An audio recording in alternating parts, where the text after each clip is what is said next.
শুরুর দৃশ্যে প্রবীর সেনগুপ্ত দীপার সামনে আসে ডিভোর্স পেপার নিয়ে, কিন্তু দীপা দৃঢ়ভাবে বলে, আমি কোনো অবস্থাতেই এই কাগজে সই করব না।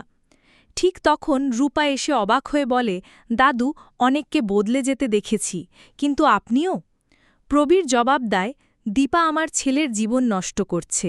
আমি সূর্যকে চারুর সঙ্গে বিয়ে দিয়ে বিদেশ পাঠিয়ে দেব। দীপা প্রতিবাদ করে বলে, প্রয়োজনে আমি জীবন দেব, তবুও সূর্যকে ডিভোর্স দেব না। প্রবীর চলে গেলে রূপা দীপার দিকে তাকিয়ে জানতে চায় সে কিছু খেয়েছে কিনা। দীপা না বললে রূপা নিজে হাতে খাবার এনে খাওয়ায়। সেনগুপ্ত বাড়ির ড্রয়িং রুমে উত্তেজনা। অন্য দৃশ্যে সবাই ড্রয়িং রুমে বসে প্রবীরের ফেরার অপেক্ষা করছে। প্রবীর এলে সোনা জানতে চায় দীপা সই করেছে কিনা। প্রবীর না বলতেই সবাই ক্ষিপ্ত হয়ে ওঠে। তারা বলে, দীপা আর সূর্য আলাদা হয়ে গেছে, এবার আলাদা করাটা কঠিন নয়। জয় উর্মিকে মিথ্যে না বলতে বললে উর্মি লাবণ্যকে বোর্ডিংয়ে পাঠানোর হুমকি দেয়। ঠিক তখন সূর্য ঢোকে। সোনা একটি ছবি দেখিয়ে বলে, এই হলো দীপা, ওই আমার সব শেষ করেছে। তোমাকে বাঁচিয়েছে চারু, ওই হবে আমার মা। কিন্তু সূর্য বিয়ে করতে অস্বীকার করে। প্রবীর তখন হুঁশিয়ারি দেয়, বিয়ে না করলে আমার মরা মুখ দেখতে হবে।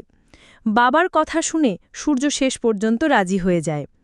অন্যদিকে জয় আর দীপ মিলে দীপার কাছে গিয়ে সব জানায়। দীপা শান্তভাবে বলে, শুধু বললেই তো বিয়ে হয় না। আমি এখনও সূর্যের স্ত্রী, তবে তোমরা সাবধানে বাড়ি ফিরবে, কেউ যেন না জানে এখানে এসেছিলে। তাদের চলে যাওয়ার পর দীপা রূপাকে বলে, কিছুদিন আমি এখানে থাকব না, বিজনেস তুই সামলাবি, আমি আবারও শ্বশুরবাড়ি যাব। দীপা ফিরে আসতেই সবাই ক্ষিপ্ত হয়। দীপা দৃঢ়ভাবে বলে, আমার স্বামীর বিয়ে হলে আমি চুপচাপ বসে থাকব না। দীপ তখন জানায়, দাদুর চাপেই সূর্য রাজি হয়েছে। দীপা বলে, তাহলে তাই হোক, কিন্তু বিয়ে না হওয়া পর্যন্ত আমি এখানে থাকব। সামনে এসে চারু বলে, আমি ভয় পেয়ে পালাব না, তোমার সামনেই লড়ব, প্রমাণ করব আমিই সূর্যর যোগ্য স্ত্রী। দীপা চ্যালেঞ্জ গ্রহণ করে। ঠিক তখন সূর্য ফিরে এসে জিজ্ঞেস করে, এই মহিলাকে? উর্মি মনে মনে ভাবে, যে ডোজ দিয়েছি তাতে দীপাকে চেনার কথা নয়। সোনা বলে, বাবা, এই বাইরের মহিলা আবার এসেছেন। সূর্য দীপাকে বেরিয়ে যেতে বলে, কিন্তু হঠাৎ লাবণ্য এসে দীপাকে জড়িয়ে ধরে কাঁদতে থাকে। সূর্য অবাক হয়ে বলে, লাবণ্য কেন বাইরের কাউকে জড়িয়ে কাঁদছে? চারু এসে লাবণ্যকে টেনে সরিয়ে নেয়।